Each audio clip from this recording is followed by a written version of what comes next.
Welcome to the podcast for 1776 Forward. We're the grassroots movement that's crowdsourcing activism for the cause of philosophical liberalism. Stand up. Speak out.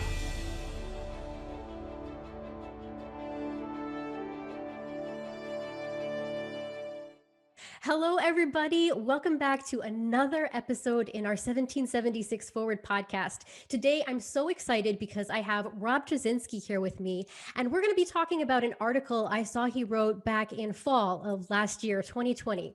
It's an article where he's making the case against Western civilization. But from what I even know of Rob, I don't think this is against Western civilization the way most people might be talking about that issue nowadays. So welcome, Rob, and tell me, what is the problem with Western civilization? Well, thanks for having me on, Joia. Okay, so that's my clickbait headline. That's my sort of trolling headline, right? And this is an old technique. You put an inflammatory headline on what is actually a reasonable article. So yes, obviously I'm not, for those who know my background and know what I've been advocating over the years, I'm not against Western civilization in the sense of I'm not against Aristotle and John Locke and, the founding fathers and all of that. It's the term Western civilization as a description for that sort of basket of ideas that I think has become obsolete in some ways, and in some ways was always a bit of a misnomer. And sort of like I describe it as being a little bit like the term third world, right? So third world was this term that we used a lot in the mid 20th century or late 20th century for me, that you're referred to. It has certain implications of referring to a certain kind of country that was usually poor and backward and chaotic as opposed, but was not aligned with either of the major powers in the Cold War. But since then, that term has become kind of obsolete. It doesn't describe the world anymore. And I think Western civilization has something of the same thing to it. That's fascinating to me because that's definitely in line with our mission here with 1776 Forward. I mean, even in our name, you can hear we're talking about the ideals of 1776 and then thinking about, okay, how do they really apply in the 21st century? But I'm even curious, this idea you mentioned that it was a misnomer all the way from the beginning. So tell me your thoughts about that. Right.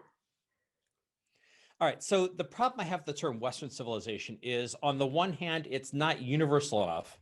On the other hand, it's also not specific enough. Now, let's talk about the universal side of things. So it's not universal enough in the sense that I was just talking about, where, the third world is kind of an obsolete term. And that is that Western civilization is no longer Western in the strict geographical sense. I think that the term Western civilization sort of had its greatest currency in the culture around 1900-ish, where there was this very distinct, was it East is West and West is West and never the twain shall meet. There's this whole sense that there was, a Western European civilization that had distinctive characteristics. And then this was in contrast to, the Eastern philosophies and the traditional societies of much of the rest of the world. And like I said, that's something that has become obsolete. It was already becoming obsolete at that time. I mean, at the time Kipling wrote those words, the British were, had been running a bunch of universities and medical schools and things like that in India, and transmitting Western ideas very broadly across India. And of course, today it's gone much further than that. Southeast Asia is a giant hub of technology and science and industrialism. India is a scientific and industrial powerhouse now. Where what we would consider Western ideas about science have taken off and have they produce great innovators and people who understand it very deeply. And even Africa is now beginning to develop. I mean, it was for a long time after colonialism, it was kind of a basket case. It's starting to recover. And I think one of the great stories of the 21st century is going to be the rise of Africa, unless something horrible goes wrong. And so the ideas, the West, what do we think of as Western ideas? And then I should throw in also aspects of individualism, aspects of our distinctive Western political heritage, representative government and freedom of speech and things like that. Those have spread much more widely. So for example, we were just talking about this in one of the Shrikant's podcasts the other day, that one of the great examples of people fighting for freedom in the last few years has been in Hong Kong. Right. So here's, these ideas, the ideas of political freedom, of representative government, of free speech, have made it to China and established themselves very, very strongly, at least in Hong Kong. Or East versus West used to be something that differentiated Western Europe from Eastern Europe, especially in the Cold War years. Well, right now there are demonstrations and marches going on in Russia and in Belarus. Some of the fiercest fights for political freedom are in these areas that are the heart of the Russian eastern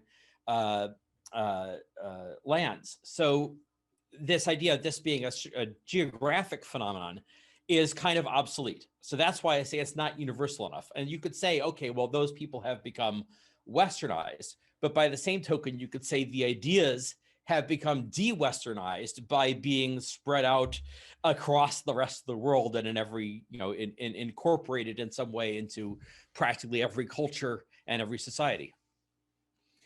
Now, I think the more interesting argument is that it's not specific enough, right? So it's not universal enough because it doesn't allow for the spread across the world, but it's also not specific enough. So for example, here's some example that wasn't in my article. It's something I just saw in the last couple of days. The French government has been complaining about sort of the woke, politically correct ideas coming to France from America, because they view that as a challenge to the French national identity and French national heritage, right? So this is the idea. They view themselves as the successors to the Enlightenment. The Enlightenment is associated, just perhaps unfairly in some ways, with France. Voltaire and all of that. And they also see themselves as having a universal French culture, which I think is a necessity for them because they have large numbers of, immigrants from Africa and Arab immigrants and that sort of thing. So they have to have a national culture that is universal. So they're saying, we don't want any of your American woke ideas. Now, here's the big irony about that, though, which is if you know the history of critical theory and political correctness and all of that, where did a whole bunch of those ideas come from? They came from French philosophers. They came from, Michel Foucault and Jacques Derrida. I think Derrida was Belgian, but, he spoke French. So, they come from this. And if you really trace them all back, I think you could trace them probably back to Jean-Jacques Rousseau, the great French philosopher of the 18th century. So, the irony is that the anti-Western ideas that are the biggest opponents of Western civilization are acting on ideas created in the West. So the French are now complaining about all these horrible ideas that were originated from France. And that's the problem with the idea of Western civilization being not specific enough, because it's sort of a catch-all for anything done in the West, but there's been a lot of different and often opposed and contradictory things done in the West. So, if you want to talk, so you tick down things like, is reason and science a Western value? Well, yes, but the West also produced the Romantic philosophers of the 19th century who said reason and science are terrible. They're where we were wrong. We should go back to the Middle Ages, or we should, go to our blood and our feelings and the whole sort of Nietzschean and proto-fascist kind of viewpoint. If you say, well, political freedom and freedom of speech and representative government, these are distinctly Western. Well, who are the people who created the leading totalitarian ideologies of the 20th century that have since spread across the world? Well, it's a bunch of white guys in Central Europe, right? It's a bunch of Germans, basically, who did this. French and Germans and Russians, but Central Europe is the origin of a lot of this.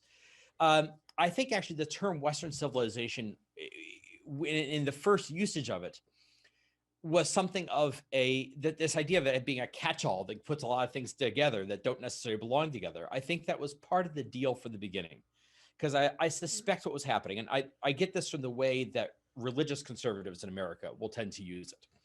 And even some of these nationalist conservatives of the sort of Trumpist style that we have in this era, the way they use it is they say, we're for Western civilization. But what they really are trying to do is they're trying to say, we're going to take all the distinctive great things that the West produced.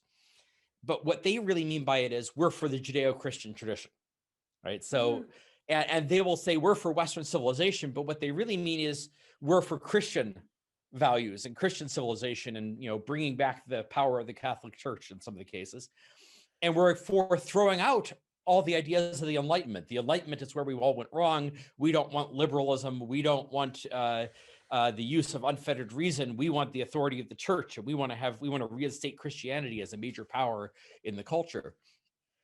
So you have this thing where that Western civilization being used as a catch-all for everything from from basically medieval style traditional Christianity to the Enlightenment, to all the anti-Enlightenment ideas of the Romanticists of the 19th century, the totalitarians in the 20th century. You can't have one term that catches all those things and have it really be meaningful. So that's why my proposal is we should throw out the term Western civilization and settle on the term Enlightenment civilization, basically taking the ideals of the Enlightenment, the aspirations of the Enlightenment, as the distinctive Western contribution, and defending that and trying to defend it and promote it and advance it. I say amen to that proposal, even as an atheist. It's certainly part of our whole mission here with 1776 Forward is to really think about and unpack what were the important ideas and ideals from the Enlightenment. So I would love to hear from you more what you really think the Enlightenment was all about. What is it that's really valuable in the Enlightenment that we should try to be celebrating and saving and expanding and extending? And I even want to ask, you mentioned Rousseau at one point, who I know many people Right. often think of as being an Enlightenment thinker, especially given his timeline, his chronology. Right. But I sense that you would not consider Rousseau part of your Enlightenment thinkers. So tell us more then about what you really see as what is the Enlightenment and what is the value for the 21st century? Yeah, that's a great question. So let's start it with Rousseau, and also I'm going to throw Kant in there as well, because there are certain people who are regarded as Enlightenment philosophers. Rousseau, I think, is a very clear case because, yes, chronologically, he was smack dab in the middle of the 18th century, the period of the Enlightenment, during the ferment of the French Enlightenment in particular. But he's also very famous as being the grumpy guy who is raining on everybody's parade and arguing against the current of ideas that were surrounding him. So he actually rose to fame with an essay where it was an essay contest where people were asked to write something about the great progress that had been made in the arts and sciences. And he won with an essay saying, progress schmogress, we haven't made any progress at all. We were all better off when we were noble savages, and civilization just ruined everything. And so that's sort of his launch of his intellectual career and his fame. And so he was clearly a guy who was swimming against the mainstream of Enlightenment and the sort of Voltairean version of the Enlightenment that we mostly think of. Immanuel Kant, there's more reason to view Kant as being in that strain, because he had some things that he wrote. But there's he wrote a famous essay called "What is Enlightenment?" And it's about how you should dare to know and be bold and ask questions. Now, it was very narrowly, it was sort of a defense of Protestantism and religion, really. The idea that you should be able to examine religious questions on your own without having to go through the authorities of the church. But he had certain, superficially aspects of the Enlightenment. He's often viewed as the last Enlightenment philosopher, and I think he's the last one because he killed it off. So we can get into this in more detail, but I think he came up with a set of ideas that was sort of couched in Enlightenment terms, but really set the table for the 19th century backlash against the Enlightenment. He famously said, "I wanted to deny reason in order to make room for faith." And people quibble with the translation. He deny it or limit it or something like that. But the idea that reason is narrow and limited, and there's something deeper beyond that we have to preserve, that's really setting, it's he actually described himself as being inspired by Rousseau in some ways. And it sets the terms for going into the 19th century backlash, the Romanticist backlash against reason and Enlightenment. So in defining what the Enlightenment is, I want to say one thing that I tend to do is I talk about the ideals or aspirations of the Enlightenment, because when you talk about the specific ideas, there's a lot of different variations. There's no one Enlightenment philosophy. There's a bunch of people making their own contributions and giving different versions of it. And I think you could argue that for the most part, they didn't quite get there in terms of what they were intending to do or trying to do. they weren't fully able to do it, which is one of the reasons it was vulnerable to a backlash philosophically in the 19th century. But I think the overall aspirations and ideals of the Enlightenment are fairly well known and well documented. And it's the idea that the Enlightenment really began with John Locke in the 17th century, late 17th century, with his essay concerning human understanding, and with Newton with his great achievements in science. And it gave people this tremendous confidence that reason and science can understand the world, that they can open up new vistas for understanding. All right, so I recently did an interview with Brad Thompson, who has a new book out about the philosophical foundations, the influence of Enlightenment philosophy on the founding fathers. And one of the things he talks about is how this confidence in science and reason, the achievements of Locke and Newton, sort of gave them the idea that not only could science and reason solve all these questions in the physical sciences, they could be used as the basis for advances in morality and advances in politics. And their whole idea was we can create a moral and political system that is built on understanding the nature of man and using reason to understand the nature of man. I think Jefferson sort of sums up what the thing that kicked off the Enlightenment was when he talked about the three greatest men who ever lived, in his view. And I think he had busts of them in Monticello. And they were Francis Bacon, John Locke, and Isaac Newton. Now, Francis Bacon was sort of a precursor to those, one of the great scientists and pro-reason philosophers of sort of the late Middle Ages, early Renaissance. And so Bacon, Locke, and Newton, and these were considered also by the French philosophers to be huge, to be what kicked everything off for them. This idea that the power of science and reason. So that's the first foundation of the Enlightenment, the main theme that runs through the Enlightenment. Now, the other thing about the Enlightenment is that I think partly because of this belief in the power of reason, they also looked at human nature and they were accepting of the idea of self-interest as being a valid and legitimate action, a valid and legitimate foundation for morality or aspect of morality. And specifically the idea that the job of human beings is to flourish and prosper and be happy here on earth as individuals. And so this idea, the sort of the individualism, they didn't actually have the term individualism, from what I can tell. The individualism was actually a early 19th century coinage, and it was coined by the socialists to describe what they were against.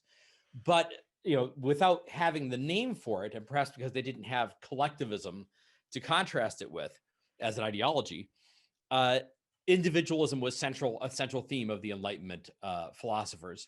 And the idea that only the individual can think, only the individual can be happy. So this guy named somebody you should talk to at some point is an old friend of mine named Pat Mullins, who is a history professor, and he wrote a great book. Turned me on to this years ago about a guy named Jonathan Mayhew.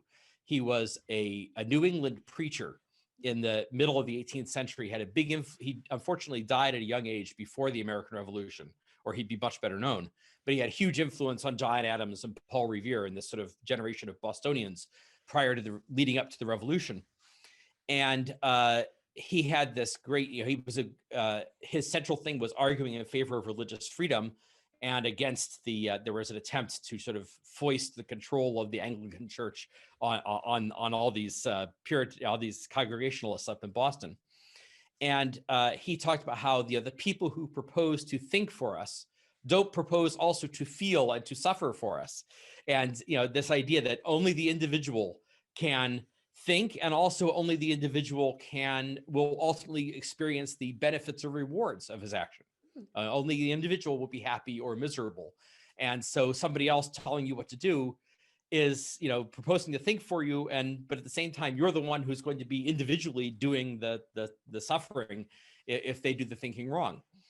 So that's a very much Enlightenment, a central theme of the Enlightenment.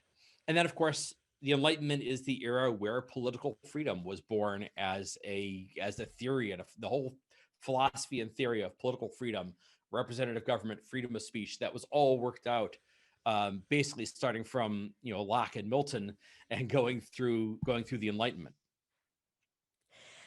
Now, I'm curious to hear more how you think about how we take those Enlightenment ideas and bring them forward into the 21st century. So you had mentioned, and I guess we'll give a shout out to our friend Shrikant and his meetup group podcast, YouTube Yeah. show called 52 Living Ideas. And you and I have been part of what I found to be an excellent series all about the Romantic Manifesto. And we've been diving deep into romanticism in art. And as part of that series, you gave, I thought, a really phenomenal presentation thinking about combining Enlightenment philosophy with romanticism in art. And I'm wondering if you can say more about how you think then about how we take Enlightenment philosophy and combine it with romanticism in art or with later developments in the culture that bring us up to the 21st century. Yeah, I think that's good. I mean, one of the reasons I like the idea of Enlightenment civilization rather than Western civilization is Western civilization tends to be, I think the reason this is popular among conservatives is it tends to have this idea, well, this is a heritage handed down to us. It's this unchanging thing sort of plopped in our laps, and our job is just to conserve it and to look backwards at it. Whereas Enlightenment civilization, I've mentioned that the Enlightenment, I define it often in terms of aspirations and ideals for which they had all sorts of specific ideas as to how to defend it, some of which were better and some of which were worse or less effective. But I like the idea of viewing it as ideals and aspirations, because what it says to us is this isn't a heritage plopped in your lap. This is a torch that you're expected to grab and then carry on and go take it into the future and get approach closer to this ideal and do more with this than the philosophers of the Enlightenment did. So it's an unfinished business. It's something we can carry forward into the future. I think there's a lot of things that can be incorporated in that. Well, I mean, and we were talking about we're doing this thing on Ayn Rand's Romantic Manifesto, but Ayn Rand's philosophy in general, I view as a continuation of that Enlightenment, and in so many ways a completion of that Enlightenment tradition. And I think she did two. Well, I won't say two because I'll probably come up with a third as I keep going. But she did a At couple least of two. crucial things. Yeah. Well, she did a couple. I want to get to the essentials. So a couple of crucial things. One is she took the Industrial Revolution, and the Industrial Revolution was in many ways a product of Enlightenment ideas. It was a product of the Enlightenment confidence in science. The science and technology that was spurred by the Enlightenment thinkers produced all this, technological innovation, the ability to create steam engines and electricity, and the tremendous understanding of the natural world and of medical science. I mean, the eventual extension of human lifespans is a tremendous amount. All of that is a product in some ways of the scientific spirit and the confidence in science set off by the Enlightenment. But during the Enlightenment, it didn't get that much traction in terms of direct practical improvement of human life. And it was in the 19th century that really began to, the Industrial Revolution, that really began to transform human life completely. And the great historical irony is by the time it did that, the philosophers had moved on. And my favorite example of that is the novel Frankenstein by Mary Shelley. So here's Mary Shelley hanging out with Percy Shelley and Lord Byron and Polidori and all these guys, these young leading poets and intellectuals of the early 19th century and of the Romantic movement. And all this tremendous ferment of the Industrial Revolution is going on around them. And what are they doing? Well, they're off in Switzerland telling each other ghost stories because they're fascinated with mysticism and with the Middle Ages. And so they all challenge each other to write ghost stories. And so Mary Shelley says, okay, it's her, so Polidori writes, I think, one of the first vampire stories. It's a famous thing that comes from it. And then Mary Shelley writes Frankenstein. And I actually read the novel. I mean, it's a little different from the various versions that have been put on film. But if you read the novel, it's bracketed by a very Enlightenment style explorer who's trying to get to the North Pole, and he discovers Victor Frankenstein wandering around, searching for his monster that he's created up on the frozen wastes on the ice floes. And he takes him in and he sort of tries to nurse him back to health. And before he dies, Victor Frankenstein tells him the whole Frankenstein story as a flashback. And the lesson that this ship captain is supposed to take from it is too much obsession in the search for knowledge is bad. And so the guy takes the message that, oh, he should turn back and not try to keep going through the ice to get to the North Pole, because he's, it's lest he suffer from the same obsession with knowledge that destroyed Victor Frankenstein. So there's this whole anti-enlightenment, anti-reason, anti-science kind of message that science is going to produce monsters and the desire for too much knowledge is bad, that is happening right at the point where all that science and technology, instead of creating monsters, is creating this enormous improvement in human life. I mean, you have to go look. There's a famous graph that goes around of showing, it's supposed to show like income per capita, wealth per capita, starting in 1800 to today, and it goes like this. I mean, it's just this hyperbolic arch going up. That tremendous increase in wealth, tremendous increase in the well-being of the average person. For the first time in human history, the phenomenon of mass prosperity and the disappearance of mass starvation, and all of that's happening. But the intellectuals were saying, no, we want to tell ghost stories. We want to go back to the Middle Ages. We think too much knowledge is a problem. We should all act on our emotions. So that's one of the things that Ayn Rand did, is she was one of the few people who said, wait a minute, this industrial revolution is really important. We need to take the lessons from that, and viewing it as a validation of science and reason and the role of reason in human life. The other thing I would take as something that I think, now this is probably shouldn't get too much into this because it's like a whole can of worms I'm opening up. But I actually think that Ayn Rand was indirectly influenced by Darwin, because Charles Darwin creates a whole new understanding of biology and of human life, and the idea of everything being built around the needs of human survival. So if you look back to Aristotle, he says man is a rational animal, and you go to Aristotle's Nicomachean Ethics, he says, well, what should we do? What should the good at which all things aim? He says we should look at human nature and basically looking to actualize the good for man. Basically lies in actualizing our human nature, and since we're rational, we should actualize that rationality. But for Aristotle, that turns out to be, well, we should live a life of scientific and philosophical contemplation. The idea, he's pre-industrial revolution. The idea that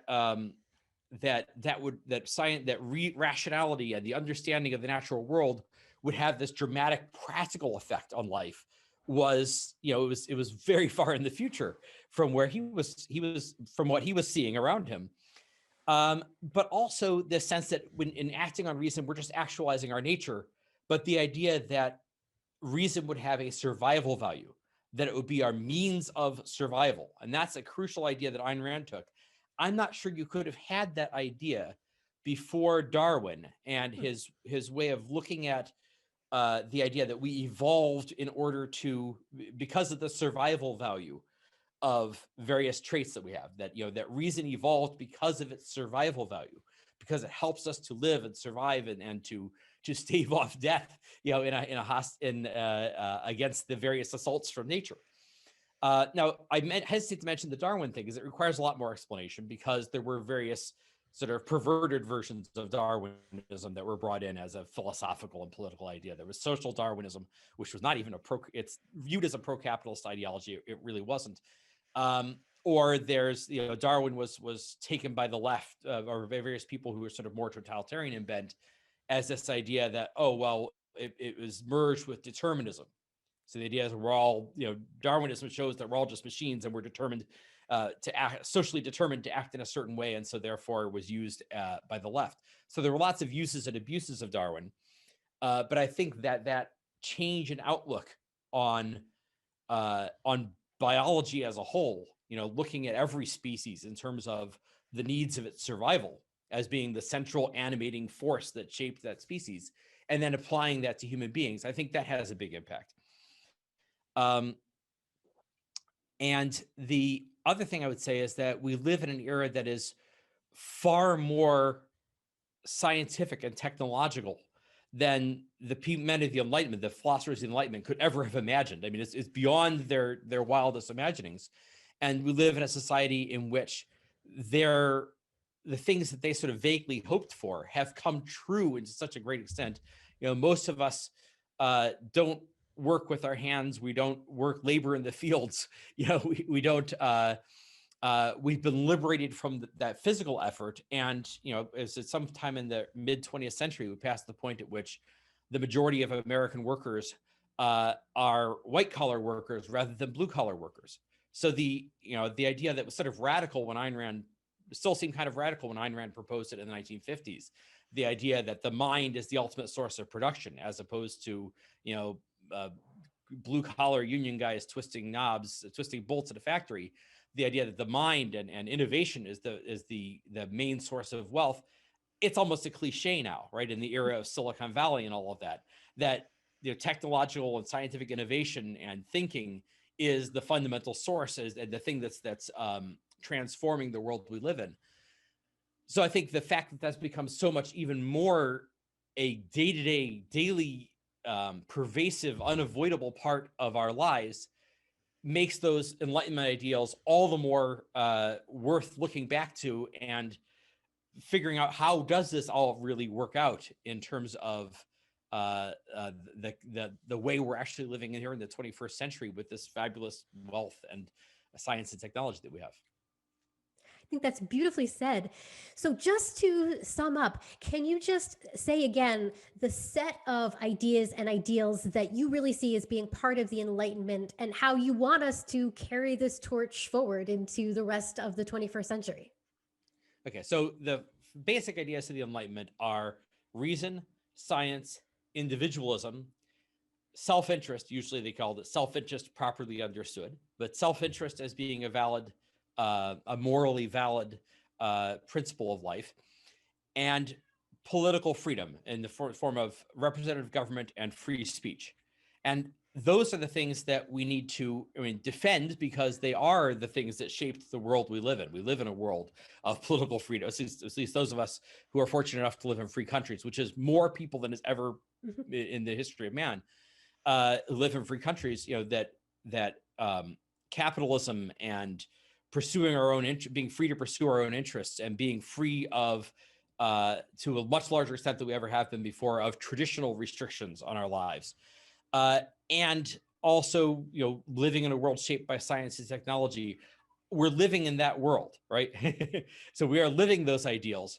But I think the biggest thing we have to face up to now is that we are living in a world where we live according to those ideals. But if you go to the elite levels of the culture and to certainly some of the loudest voices out there, and some of the ones that are most influential, there are people who are still doing what Mary Shelley was doing in 1818, which is they're still sort of blinkered and they're denying that. And they're trying to say, no, that's all terrible. It was all a mistake. And let's go back to, if you're on the right, you say, let's go back to, traditional religious values. The Enlightenment was a mistake. We should go back to throne and altar. Or if you're on the left, you're saying, oh no, the Western civilization is terrible because it's racist. Because this is one of the reasons why I oppose the term Western civilization, because the people most committed right now to the idea that that these Enlightenment values are a distinctly white European, that they're distinctly tied to a certain race and a certain continent and a certain national origin. The people most committed to that right now are the people on the left who are against it. So the idea that everything's really determined by your race and your the accidents of your birth and your background and your heritage, that's the view, and the view on the left. I think we need to defend that, more than ever. We need to understand what these ideas are, to breathe new life into them, to understand how they apply to us here in the 21st century, and just simply to recognize that we live in a world that's been shaped unbelievably for the better by these ideals. And instead of fighting against them and trying to deny them and trying to pretend none of this really happened, we should be trying to understand it and adopt it and move forward with it. Thank you so much. I don't know if I could have said it better myself. So we're almost out of time, but let people know if they want to find out more, how can they find out more about your work and get in touch? Well, the article you saw was published in my newsletter. You can go to tracinskiletter.com, TRACINSKI letter.com. Sometimes I wish I had a name that's easier to spell, so I don't talk to people. And you can find some of my work at The Bulwark, where I write frequently. And I've also, we talked about the Ayn Rand connection. There's a chapter in, I wrote a book called So Who is John Galt Anyway? A Reader's Guide to Ayn Rand's Atlas Shrugged. And there's a chapter in there that's specifically about Ayn Rand as an Enlightenment philosopher and her connection to the Enlightenment. I view her as sort of the continuation and in some ways the completion of the Enlightenment. And so please check out that book as well. As a lot of, it's a series of essays based on issues that are raised in that book, literary and historical and philosophical. Well, thank you so much again for joining me today. I really appreciate it. My pleasure. Bye, everybody. We'll see you next time.